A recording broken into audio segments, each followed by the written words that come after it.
Hello guys, welcome back to another video. So first of all, June 2025 results வந்து out ஆயிடுச்சு. First of all, யாரெல்லாம் வந்து clear பண்ணிட்டீங்களோ, நீங்கள் CMA இன்டர்லேருந்து final லெவலுக்கு போயிருக்கீங்க, இல்லை CMA ஃபைனல்லேருந்து குவாலிஃபைடு CMA ஆகியிருக்கீங்களோ அவங்களுக்கெல்லாம் வந்து congratulations. So very happy for you all. Next இந்த வீடியோ மெயினாக எதுக்காகன்னு பார்த்தீங்கன்னா, உங்களால் வந்து கிளியர் பண்ண முடியல ஜூன் 2025 எக்ஸாமினேஷனில் நீங்கள் CMA இன்டரில் இருந்தாலும் சரி, ஃபைனலில் இருந்தாலும் சரி, ஒரு குரூப் கொடுத்துருந்தாலும் சரி, இல்லை போத் குரூப் கொடுத்துருந்தாலும் சரி, உங்களால் கிளியர் பண்ண முடியலன்னா ஸோ அதுக்கான வீடியோ தான் வந்து எப்படி வந்து நீங்கள் இந்த கிளியர் பண்ண முடியல, இந்த ஃபெயிலியர்லேருந்து டிசம்பர் 2025க்கு பவுன்ஸ் பேக் பண்ணி டிசம்பர் 2025 சக்ஸஸ்ஃபுல்லாக கிளியர் பண்ணுறது. ஸோ அதை பற்றி இந்த வீடியோவில் வந்து டீட்டெயில்டாக டிஸ்கஸ் பண்ணணும். ஸோ இந்த வீடியோவில் பார்த்தீங்கன்னா நான் வந்து 5 விஷயத்தை பற்றி பேச போகிறேன். ஸோ வந்து ப்ராக்டிக்கலாக வந்து திங்க் பண்ணணும். நான் சொல்ல வந்து நீங்கள் ப்ராக்டிக்கலாக திங்க் பண்ணணும். லைக் வந்து ஃபஸ்ட்டு எடுத்தோடனே நான் என்ன சொல்லுவேன்னா, நம்ம எடுத்துக்கிறது ஒரு ப்ரொஃபஷ்னல் கோர்சஸ். என்னமா காஸ்ட் அண்ட் மேனேஜ்மெண்ட் அக்கௌண்டன்றது ஒரு ப்ரொஃபஷ்னல் கோர்சஸ். ஸோ நீங்கள் ஜூன் 2025 எக்ஸாமுடைய பாசிங் பர்சன்டேஜ் பார்த்தீங்கன்னா குரூப் 1க்கு 10% கொடுத்துருக்காங்க. ஓகேங்களா? குரூப் 3க்கு வந்து 12 or 14% இருக்குது. குரூப் 4க்கு வந்து 25% இருக்குது. என்ன மேம் இப்படின்னா, அவங்க டீட்டெயிலாகவே கொடுத்துருக்காங்க. நம்ம எப்படி நம்ம அனலைஸ் பண்ணணும்னா, குரூப் 1 எடுத்துக்கிட்டிங்கன்னா 10,000 பேர் எழுதியிருந்தாங்கன்னா 1000 பேர் தான் பாஸ் பண்ணியிருக்காங்க. என்னது CMA இன்டர் குரூப் 1. ஏன் ஃபஸ்ட்டு ஒரு ஹார்ஷ் ரியாலிட்டியை வந்து நீங்கள் அக்செப்ட் பண்ணிக்கணும், புரிஞ்சுக்கணும். என்னென்னு 10,000 பேர் எழுதுறாங்கன்னா டெஃபினட்டாக 10,000 பேர் பாஸ் ஆகவும் முடியாது, பாஸ் ஆகவும் போகிறதில்ல. ஓகேவா? ஸோ இதில் வந்து வெறும் 10%, அதில் வந்து ஒரு பங்கு தான் என்னமா பாஸ் ஆகிறாங்க. ஏன் மேம் எதனால? ஸோ நான் வந்து நல்லா எழுதியிருக்கேன், எல்லாமே 60+ எழுத மாதிரி அவங்க ஃபெயில் பண்ணியிருக்காங்களா? டெஃபினட்டாக இல்லை. ஓகேங்களா? ஸோ நம்ம என்ன தப்பு பண்ணுறோன்றது ஃபஸ்ட்டு நம்ம ரியலைஸ் பண்ணணும். we need to first sit and accept our mistake. அப்போ தான் வந்து நீங்கள் நெக்ஸ்ட்டு என்னது பிளான் பண்ணணும். ஃபெயில் ஆகிட்டோமா, உடனே டிசம்பர் 2025க்கு படிக்கணும்னு சொல்லிட்டு படிக்க ஆரம்பிச்சிடக்கூடாது. ஃபஸ்ட்டு ஏன் ஃபெயில் ஆனீங்க, என்ன உங்கள் மேலே மிஸ்டேக் இருக்குது, எங்கே உங்களுக்கு லேக் ஆச்சு, எங்கே உங்களால் வந்து எக்ஸாம் எழுத முடியாமல் போச்சு, சரியாக எழுத முடியாமல் போச்சு. ஸோ உங்களுக்கே பர்சனலாக மனசாட்சியோடு தெரியும், நம்ம இது சரியாக எழுதுனா, இது எழுதியிருக்கோம், இது வந்து நல்லா பண்ணலை, இது சரியாக இன்னும் நல்லா ப்ரிப்பேர் பண்ணிக்கலாமோ அன்ற அப்படி ஒரு எண்ணம் தான் வந்து நம்மளுக்கு ஃபெயில் ஆகிற சான்சஸ் வந்து கொண்டு போய் கொடுக்குறது. ஓகேவா? ஓகே. ஸோ யார் வந்து மேக்ஸிமம் ஃபெயில் ஆகிறான்னு பார்த்தீங்கன்னா, இந்த கரெக்டாக 40, 45, 50 ஸோ இதை மட்டுமே ஏம் பண்ணி கரெக்டாக இப்படி எழுதியிருப்பாங்க. ஸோ அவங்களுக்கு எக்ஸாமில் ஜஸ்ட்டில் போயிருக்கோம், லைக் 10 marks, 20 marks, 4 marks, 5 marksலலாம் போயிருக்கோம். ஓகேங்களா? ஸோ வந்து நான் என்ன சொல்கிறேன், படிக்கிறீங்க, ஏன் வந்து அந்த மாதிரி ஜஸ்ட்டு பாஸ் பண்ணுற வரைக்கும் படிக்கிறீங்க? படிக்கிறோம், எல்லா கான்செப்டும் புரிஞ்சுக்கணும், எது கேட்டாலும் எழுதணும், அந்த ஒரு தைரியம் வரணும். எது கேட்டாலும் நான் எழுதுவேன், எனக்கு எல்லாமே தெரியும். ஓகேவா? ஸோ தட் நீங்கள் 60+, நான் வந்து உங்களை 4 சப்ஜெக்ட்டுமே 60+ மாதிரி எய்ம் பண்ண சொல்லலை. ஒரு 2 சப்ஜெக்ட்மா, இப்போ இன்டர் எடுத்துக்கிட்டிங்கன்னா, CMA இன்டர் எடுத்துக்கிட்டிங்கன்னா லாவும் இன்கம் டேக்ஸும் ஈஸியாக உங்களால் வந்து எக்ஸம்ஷன் எடுக்க முடியும். எக்ஸம்ஷன்னா என்னது 60+. ஓகேவா? அப்படி எடுத்துட்டிங்கன்னா மற்ற 2 சப்ஜெக்ட் நீங்கள் 40, 45 எழுதியிருந்தாங்களோ டெஃபினட்டாக நீங்கள் பாஸ் ஆகிருப்பீங்க. ஸோ நம்ம என்ன தப்பு பண்ணுறோம், எல்லாமே 40, 45 அந்த மாதிரி வந்து கொண்டு போய் வைக்கிறதுனால தான் மேக்ஸிமம் ஃபெயில் ஆகிறது இதனால தான். ஓகேவா? ஸோ வந்து நான் ஆல்ரெடி சொன்ன மாதிரி இந்த வீடியோவில் 5 விஷயத்தை பற்றி பேச போகிறேன். லைக் வந்து எதனால் ஃபெயில் ஆகிறோம். ஃபஸ்ட்டு உங்களோட மிஸ்டேக்ஸை வந்து நீங்கள் வந்து ரியலைஸ் பண்ணணும். என்ன உங்களுக்கு கான்செப்டுவல் கிளாரிட்டி இல்லையா, இல்லைனா ப்ராக்டிஸ் பத்தலையா, இல்லை வந்து நீங்கள் ப்ரிப்பேரே பண்ணலையா, அப்படி இல்லைனா என்ன சொல்கிறது, புக்ஸ் ஏதாவது தப்பாக யூஸ் பண்ணுறீங்களா, வேறு ஏதாவது புக்ஸ் யூஸ் பண்ணுறீங்களா? ஸோ இந்த மாதிரி வந்து you need to analyse that என்ன உங்கள் மேலே தப்பு இருக்குதுன்னு நீங்கள் உட்காந்து ரியலைஸ் பண்ணி அக்செப்ட் பண்ணணும். இது என்கிட்ட இப்போ நான் ஃபெயில் ஆனதுக்கு ரீசன் நான் தான். ஓகேவா? இதில் நான் ஏதோ கரெக்டாக பண்ணலை, அப்போது நான் டிசம்பர் 2025 நான் கரெக்டாக பண்ணுவேன். ஸோ அதில் அந்த மிஸ்டேக்லேருந்து ரியலைஸ் பண்ணி வெளியே வந்துட்டு தான் நீங்கள் டிசம்பரை பற்றி யோசிக்கணும்.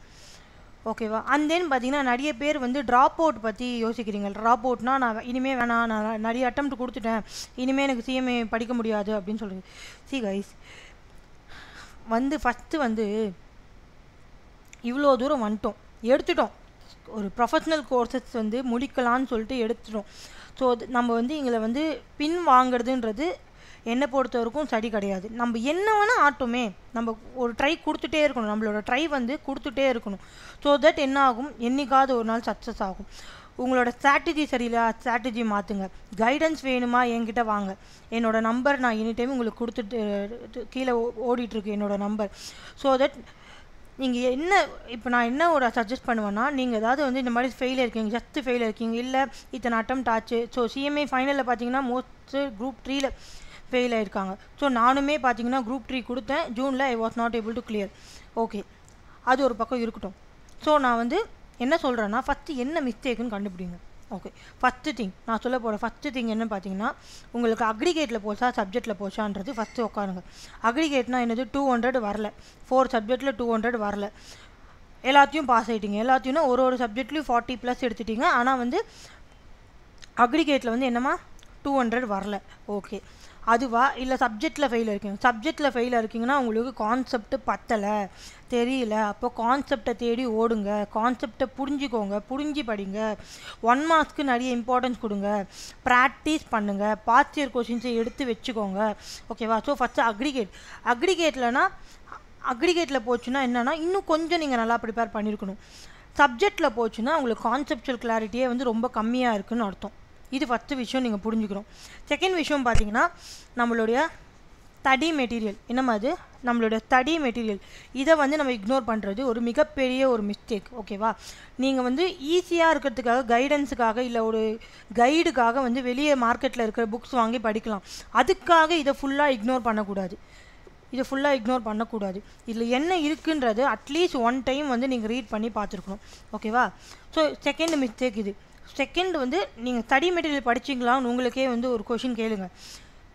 ஒரு 2-3 வாட்டி, ஒரு வாட்டியாவது ஃபுல்லாக படிச்சிங்களா, 2-3 வாட்டி அதை ரிவைஸ் பண்ணோம். ஸோ எதுக்கு, அவங்க நம்ம படிக்கிறதுக்கு தானே அது கொடுத்துருக்காங்க, இதையே நம்ம இக்னோர் பண்ணுறோம். நம்ம இதில் அவங்க என்னம்மா இது எதுக்கு கொடுக்குறாங்க, நம்ம படிக்கிறதுக்கு கொடுக்குறாங்க. ஓகேவா? இதுலேருந்து கொஷின் கேட்பாங்கன்னு நான் சொல்லலை. ஓகேவா? ஆனால் கான்செப்டுக்கு இது இருக்குது. கான்செப்ட் புரியலன்னா ஓகே, நீங்கள் வெளியே கற்றுக்கோங்க. ஆனால் ஒரு வாட்டி இந்த புக்கை திறந்து பாருங்கன்னு தான் நான் சொல்கிறேன். ஓகேவா? செகண்ட் திங் இது. மூணாவது விஷயம், பர்சனலாக ஒன்று நான் சொல்கிறேன், டோன்ட் கம்பேர் வித் அதர்ஸ். ஓகேவா? Don't compare with others. Like வந்து உங்கள் ஃப்ரெண்டு வந்து ஃபஸ்ட் அட்டெம்ப்ட்லேயே கிளியர் பண்ணியிருப்பாங்களே, உங்கள் தெரிஞ்சவங்க வந்து ஃபஸ்ட் அட்டெம்ப்ட்லேயே கிளியர் பண்ணியிருப்பாங்க, இல்லை வந்து உங்கள் ஏஜ் டிஃப்ரென்ஸு. தயவு செஞ்சு இதெல்லாம் கம்பேர் பண்ணாதீங்க. ஓகேவா? ப்ரொஃபஷனல் கோர்சஸில் அட்டெம்ப்ட் வந்து ஃபஸ்ட் டைம் நீங்கள் வேலைக்கு போகும்போது மட்டும்தான் பார்ப்பாங்க. ஓகேங்களா? ஸோ ஒன்ஸ் நீங்கள் குவாலிஃபைடு சிஎம்ஏனா யுவர் குவாலிஃபைடு சிஎம்ஏ. நீ 5th அட்டெம்ப்டில் பாஸ் பண்ண, நீ 1st அட்டெம்ப்டில் பாஸ் பண்ண யாரும் சொல்லிகிட்டு இருக்க மாட்டாங்க. உங்கள் ரிலேட்டிவ்ஸே எடுத்துக்கோங்க. இப்போ வந்து நீங்கள் ஃபெயில் ஆனால் ஃபோன் பண்ணி கேட்குறாங்க ரிசல்ட் என்ன அப்படின்னு சொல்லிட்டு. ஓகே, ஒன்ஸ் நீங்கள் குவாலிஃபைடு ஆகிட்டீங்க அப்படின்னா குவாலிஃபைடு சிஎம்ஏன்னு தான் தெரியும். நீங்கள் எத்தனை அட்டெம்ப்டில் பாஸ் பண்ணீங்கன்றதுலாம் நாளாக மறந்துடுவாங்க. ஓகேவா?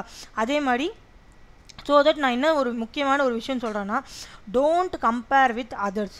மற்றவங்களை வந்து கம்பேரே, உங்கள் க்ளோஸ் ஃப்ரெண்டாக கூட இருக்கட்டும், அவங்கள வந்து நான் ஏன் இந்த விஷயத்தை இங்கே சொல்கிறேன்னா, இது வந்து உங்களுக்கு மென்டலாக அஃபெக்ட் ஆகும். நீங்கள் வந்து நிறைய அட்டெம்ப்ட் கொடுத்துட்ருக்கீங்க, அவங்க வந்து ஃபஸ்ட் அட்டெம்ப்ட்லேயே கிளியர் பண்ணிட்டாங்கன்னு சொல்லிட்டு நீங்கள் யோசிச்சுட்டிங்கன்னா மென்டலாக அஃபெக்ட் ஆகும். நம்மளால் முடியலையோ, நம்மளால் பண்ண முடியல, இவ்வளோ பேர் பண்ணுறாங்களே, இவங்களாம் ஃபஸ்ட் அட்டெம்ப்டில் ஜாலியாக பாஸ் பண்ணிட்டு போகிறாங்களே, நானும் தானே நல்லா படிக்கிறேன், ஏன் என்னால் பண்ண முடியல அப்படின்னு சொல்லிட்டு உங்களுக்கு வந்து மென்டலாக என்ன ஆகும், அஃபெக்ட் ஆகும். ஓகேவா? ஸோ அதனால் வந்து நான் ரெக்வஸ்ட் பண்ணுறேன், தயவு செஞ்சு மற்றவங்கள கம்பேர் பண்ணாதீங்க. ஓகேங்களா? நீங்கள் வேறு, அவங்க வேறு. ஓகேவா? ஸோ நீங்கள் எல்லோரும் வந்து ஒரு டெஸ்டினேஷன், சிஎம்ஏன்ற ஒரு டெஸ்டினேஷனை நோக்கி ஓடிட்டுருக்கோம். அதில் சில பேர் முதல்ல ரீச் ஆவாங்க, சில பேர் கொஞ்சம் லேட் ஆகும், சில பேர் ரொம்ப லேட் ஆகும். ஆனால் நம்மளோட குறிக்கோள் அந்த டெஸ்டினேஷன், அந்த சிஎம்ஏன்ற ஒரு டெஸ்டினேஷனில் ரீச் ஆகுறது. டெஃபினட்டாக நம்ம ஒரு நாள் ரீச் ஆக தான் போகிறோம். என்ன கொஞ்சம் டைம் எடுக்குது, அவ்வளோதானே, பரவாயில்ல. ஆனால் ரீச் ஆகிட்டிங்கன்னா உங்களோட லைஃபே வேறு. ஒன்ஸ் நீங்கள் ரீச் ஆகிட்டிங்கன்னா, குவாலிஃபைடு சிஎம்ஏ ஆகிட்டிங்கன்னா உங்களோட லெவலே வேறு. ஓகேங்களா? ஃபஸ்ட்டு வந்து நான் சொன்ன மாதிரி உங்கள் மேலே இருக்க தப்பை வந்து ரியலைஸ் பண்ணுங்கள். என்ன எங்கே உங்களுக்கு லேக் ஆகுது, ப்ரிப்பரேஷன், கான்செப்சுவல் கிளாரிட்டியா, ப்ராக்டிஸ் பத்தலையா, அப்படி இல்லைனா வேறு ஏதாவது கைடன்ஸ் வேணுமா, வேறு ஏதாவது உங்களுக்கு கைடன்ஸ் பண்ணால் நீங்கள் படித்து முடிச்சிருப்பீங்களா, இல்லை உங்களுக்கு டைம் பத்தலையா ப்ரிப்பேர் பண்ணுறதுக்கு. இந்த மாதிரி ஃபஸ்ட்டு. செகண்டு, உங்கள் ஸ்டடி மெட்டீரியலில் படிக்கிறீங்களா இல்லையான்னு பார்த்துக்கோங்க.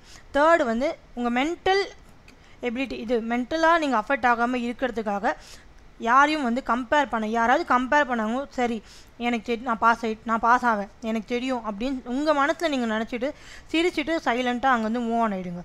ஓகேங்களா? Third thing. ஃபோர்த் ஒன் பார்த்தீங்கன்னா லேக் ஆஃப் ப்ராக்டிஸ் பத்தலை.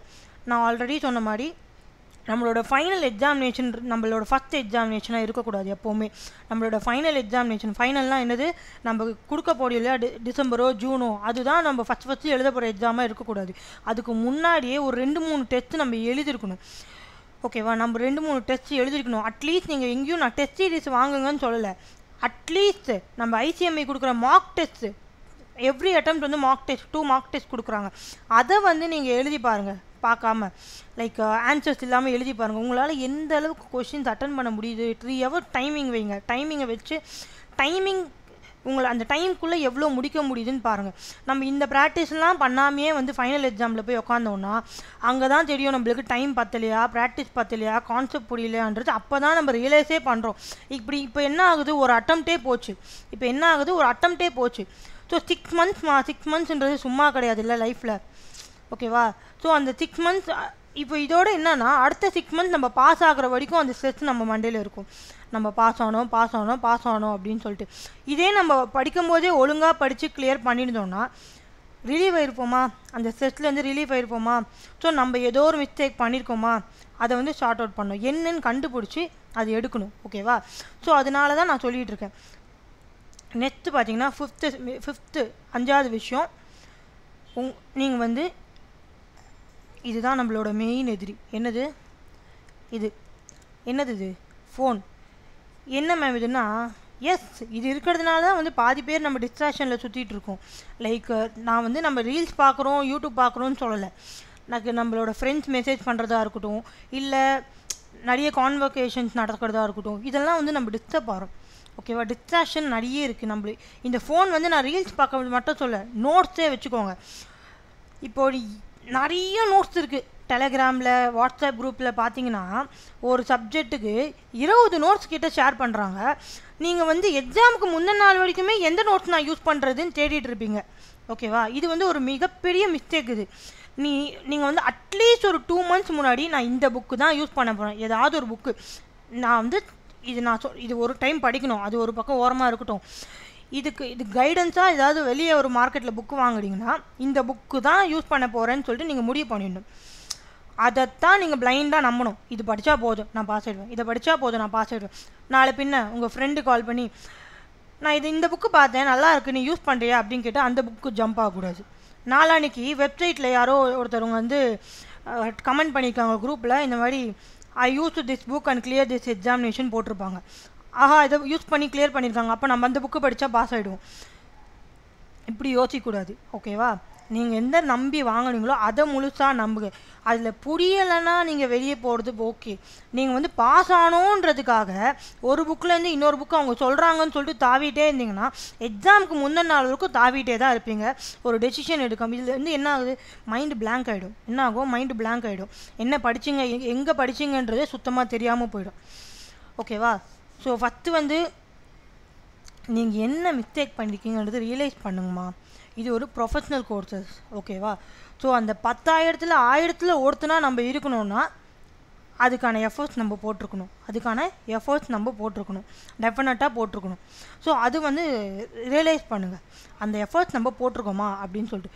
சில பேர் சொல்லியிருப்பாங்க நான் இவ்வளோ நாள் தான் படித்தேன் ஆனால் ஈஸியாக பாஸ் ஆகிட்டு போகிறேன். அதெல்லாம் நம்மளுக்கு வேணாம். நம்ம பாஸ் ஆகிறதுக்கு நம்ம என்ன பண்ணோம், நம்ம பாஸ் ஆகிற மாதிரி எழுதிருக்கோமா? ஓகேவா? ஸோ நான் ஃபைனல் கன்க்ளூஷன் நான் என்ன சொல்கிறேன் பார்த்தீங்கன்னா, இன்னும் அடுத்தடுத்த வீடியோ எதை பற்றி இருக்குன்னா லைக் இன்டருக்கும் ஃபைனலுக்கும் நெக்ஸ்ட்டு ஸ்ட்ராட்டஜி வீடியோ இருக்குது. இது ஸ்ட்ராட்டஜி வீடியோ கிடையாது, எப்படி வந்து பவுன்ஸ் பேக் ஆகுறது டிசம்பர் 2025க்கு. ஸோ அதை பற்றி தான் நம்ம பார்த்துட்ருக்கோம். அண்ட் தென் 5 விஷயத்தை பற்றி சொன்னேன். ஓகேவா? ஸோ நெக்ஸ்ட் என்ன இருக்கும்னு பார்த்தீங்கன்னா உங்களுக்கு test series batch, and then classes, question practice batch, என்னால் முடிஞ்சதை நான் கொண்டு வந்துகிட்டே இருப்பேன் நம்ம தமிழ் ஃப்ரெண்ட்ஸுக்காக. ஓகேங்களா? ஸோ நான் இப்போவும் சொல்கிறேன், நான் வந்து உங்களோட மென்டாரா, உங்கள் ஃப்ரெண்டா, உங்கள் கிளாஸ்மேட்டாக எப்படி வேணால் வச்சுக்கோங்க. என்னோடய நம்பர் இருக்குது, எனக்கு கால் பண்ணுங்கள், எனக்கு மெசேஜ் பண்ணுங்கள். இந்த மாதிரி என்னோடய மார்க் இது மேம், என்ன நீங்கள் படிச்சிங்கன்னு சொல்லுங்கள். ஓகேவா? ஸோ தட் நம்ம டிஸ்கஸ் பண்ணி ஒரு கன்க்ளூஷன், நான் ஒரு கைட் பண்ணுறேன். நீங்கள் எங்கே மிஸ்டேக் பண்ணியிருக்கீங்க, எங்கே வந்து நீங்கள் மாற்றணும், இனிமேல் எப்படி படிக்கணுன்றது நான் கைட் பண்ணுறேன், பர்சனல் கைடன்ஸ் நான் தரேன். ஓகேங்களா? ஸோ அது ஏன்னா நிறைய பேரை பார்த்துருக்கேன், சொல்லுவாங்க லைக் வந்து எனக்கு வந்துட்டு கைட் பண்ணுறதுக்கு யாராவது இருந்து தான் நான் பாஸ் ஆகிருப்பேன். ஸோ அதெல்லாம் கேட்கும்போது ரொம்ப கஷ்டமாக இருக்கும். அதனால தான் நான் வந்து இந்த ஒரு ஆப்பர்ச்சுனிட்டி உங்களுக்கு கொடுக்குறேன். ஸோ வந்து நீங்கள் டேரெக்டாக அவங்ககிட்ட வந்து டிஸ்கஸ் பண்ணலாம், பேசலாம். சிஎம்ஏ ஃபைனலாக இருந்தாலும் சரி, இன்டராக இருந்தாலும் சரி. ஓகேங்களா? அண்ட் தென் வந்து சிஎம்ஏ ஃபைனல் வந்து அடி வாங்குறது குரூப் 3ல். ஸோ அதுக்கான ஸ்ட்ராட்டஜிக் வீடியோஸ் நான் நெக்ஸ்ட் போட்டுகிட்டே இருப்பேன். ஸோ வந்து நீங்கள் டிசைட் பண்ணணும், நான் சொன்ன 5 விஷயத்தில் உங்களுக்கு எந்த விஷயம் ரொம்ப பாதிக்குது, எதனால நீங்கள் ஃபெயில் ஆனீங்க அப்படின்னு சொல்லிட்டு உட்காந்து யோசிச்சுட்டு டிசம்பர் 2025 நம்மளுடைய லாஸ்ட் அட்டெம்ப்ட் அப்படின்னு நம்ம மனசில் வச்சுக்கணும். நான் உலகமே அழிஞ்சாலும் சரி, நான் படித்து டிசம்பர் 2025 பாஸ் ஆக போகிறேன். நீங்கள் என் கூட வரீங்களா சொல்லுங்கள், எல்லாரும் சேர்ந்து பாஸ் ஆகலாம். ஓகேங்களா? உலகமே அழிஞ்சாலும் சரி, நான் என்னமா பண்ண போகிறேன், டிசம்பர் 2025 என்னோட 200% எஃபர்ட் போட்டு, எவ்வளோ 200% எஃபர்ட் போட்டு கிளியர் பண்ண போகிறேன். நீங்கள் என்னோட ஜாயின் பண்ணுறீங்களா? வாங்க சேர்ந்து போய் பாஸ் ஆகலாம். ஓகேங்களா? பாஸ் ஆகிறோம், டெஃபினட்டாக பாஸ் ஆகிறோம். அதில் வந்து எந்த ஒரு மாற்றமும் இல்லை, கண்டிப்பாக பாஸ் ஆகிறோம். ஓகேவா? கண்டிப்பாக பாஸ் ஆகிறோம். ஸோ நீங்கள் என்ன மிஸ்டேக்கில் இருக்கீங்கன்னு தெரிஞ்சுக்கோங்க. கான்செப்டுவல் கிளாரிட்டியாக என்கிட்ட வாங்க. என்கிட்ட வந்து இப்போ சிஎம்ஏ இன்டருக்கு 2 சப்ஜெக்ட்டுக்கு தான் கிளாஸஸ் இருக்குது. அதை பற்றி நான் அப்புறமா நீங்கள் பர்சனலாக வந்தீங்கன்னா நான் பேசுகிறேன். இல்லை நீங்கள் ரைட்டிங் ப்ராக்டிஸ் லேக் ஆகுதுன்னா டெஸ்ட் சீரிஸ் கண்டக்ட் பண்ணிகிட்ருக்கேன். ஸோ என்கிட்ட தான் எடுத்துக்கணும்னு நான் சொல்லலை, உங்களுக்கு எது கம்ஃபர்டபுளோ அது பண்ணுங்கள். ஆனால் ஸ்டெப்பு எடுத்தால் தான் நம்மளால் பாஸ் பண்ண முடியும். ஸோ வந்து நீங்கள் போன வாட்டி ஏதோ படித்து எஃபர்ட் போட்டு எழுதிக்கிங்க, அது கிளியர் ஆகலை. அப்போது அங்கே ஏதோ தப்பாக இருக்குது. லைக் நீங்கள் யூஸ் பண்ண ஸ்ட்ராட்டஜி வந்து கரெக்டாக இல்லை. அப்போது கொஞ்சம் மாடிஃபை பண்ணணும், மாற்ற சொல்லலை, கொஞ்சம் மாடிஃபை பண்ணணும். ஸோ நான் ஆல்ரெடி வந்து சிஎம்ஏ ஃபைனலுக்கு ABC analysis like priority, most priority and then least category chapters போட்டிருந்தேன். அது உண்மையாக யூஸ்ஃபுல்லாக இருந்ததுன்னு நிறைய பேர் வந்து எங்ககிட்ட சொல்லியிருந்தாங்க. என்கிட்ட வந்து ரொம்ப யூஸ்ஃபுல்லாக இருந்தது மேம் அப்படின்னு சொல்லியிருந்தாங்க. சேம் வந்து நான் சிஎம்ஏ இன்டருக்கும் வந்து கொடுக்க போகிறேன். அதே மாதிரி சிஎம்ஏ இன்டருக்கும் வந்து ஸ்டார்ட் பண்ணி நம்ம 8 சப்ஜெக்ட்ஸுக்குமே ஏபிசி அனாலிசிஸ் போட போகிறோம். ஓகேங்களா? ஸோ ஏபிசி அனாலிசிஸை பேஸ் பண்ணி படிங்கன்னு நான் சொல்லலாமா? அட்லீஸ்ட் பிஃபோர் த எக்ஸாமினேஷன் நம்ம சொன்ன அந்த ஏ கேட்டகரி, பி கேட்டகரி சாப்டர்ஸை நீங்கள் முடிச்சிருக்கீங்களான்றது நீங்கள் கிராஸ் செக் பண்ணணும். நான் வந்து ஏபிசி அனாலிசிஸ் கொடுத்துட்றேன், நீங்கள் அந்த ஆர்டரில் படிங்க, அந்த ஆர்டரில் படித்தா மட்டும் போதும், நீங்கள் பாஸ் ஆகிடுவீங்க, நான் ஒன்றும் அசூரன்ஸ் கொடுக்கல. நான் என்ன சொல்கிறேன்னா, டே பிஃபோர் எக்ஸாமினேஷன் ஃபஸ்ட்டு உங்களோட பேப்பர் பேட்டர்ன் அனாலிசிஸ் கற்றுக்கோங்க. லைக் வந்து எவ்வளோ மார்க்கு கேட்குறாங்க, எங்கே இந்த கொஷின்ஸ் ரிப்பீட்டடாக இருக்குது, பாஸ்ட் இயர் கொஷின்ஸ்லாம் எடுத்து உங்களுக்கு அனலைஸ் பண்ண டைம் இல்லை. அதனால தான் நான் அனலைஸ் பண்ணி வீடியோ போட்டுட்ருக்கேன். ஓகேங்களா? ஸோ வந்து ஃபைனலுக்கு அந்த மாதிரி 8 சப்ஜெக்ட்ஸ் ஆல்ரெடி ஜூன் 2025 போட்டிருக்கேன். Same will be applicable for December 2025. Okay? ABC analysis CMA இன்டருக்கு நம்ம இனிமேல் ஸ்டார்ட் பண்ணி ஒரு 10-12 டேஸில் வந்து கடகடன்னு 8 சப்ஜெக்ட்டுக்கும் போட்டுடலாம் ஏபிசி அனாலிசிஸ். ஓகேவா? ஸோ இது ஏபிசி அனாலிசிஸ் மெயின் மோட்டிவ் என்ன, உங்களோட கொஷின் பேப்பர் அனாலிசிஸை நீங்கள் புரிஞ்சுக்கணும். செகண்ட் விஷயம் பார்த்தீங்கன்னா, எந்த சாப்டர்ஸ்லேருந்து ரிப்பீட்டடாக கொஷின்ஸ் வருதுன்னா அது தெரிஞ்சுக்கணும்னா அந்த சாப்டரில் ஃபோக்கஸ் அதிகமாக வைக்கணும். ஃபோக்கஸ் அதிகமாக வைக்கும்போது அந்த சாப்டர்லேருந்து ஒரு 21 மார்க்ஸ் வருதுன்னா என்ன கொஷின் கேட்டாலும் நீங்கள் அந்த 21 மார்க்ஸ் அட்டன் பண்ணுற மாதிரி இருக்கணும். ஓகேங்களா?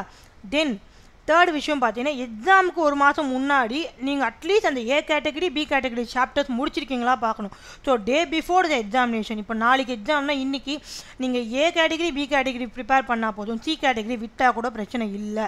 ஸோ இதுதான் என்னோட மெயின் மோட்டிவ் இந்த ஏபிசி அனாலிசிஸ் கொண்டு வந்ததுக்கானது. நான் ஏபிசி அனாலிசிஸ் கொடுக்குறேன்னு சொல்லிட்டு அது மட்டும் படிங்கன்னு நான் இன்றைக்கும் சொன்னதில்லை. ஓகேங்களா? ஓகேம்மா. ஸோ இந்த வீடியோவில் நான் என்னென்ன பேசணும்னு நினச்சனோ எல்லாமே பேசிட்டேன். ஸோ நீங்கள் டிசம்பர் 2025 கிளியர் பண்ணணும்னு 100% ஷுவராக இருந்தீங்கன்னா என்னை காண்டாக்ட் பண்ணுங்கள். கிளியர் பண்ண வைப்பேன். I will guide you. So என்னால் முடிஞ்ச கண்டென்ட் நான் கொண்டு வருவேன். ஓகேவா? Thank you so much. பாய்.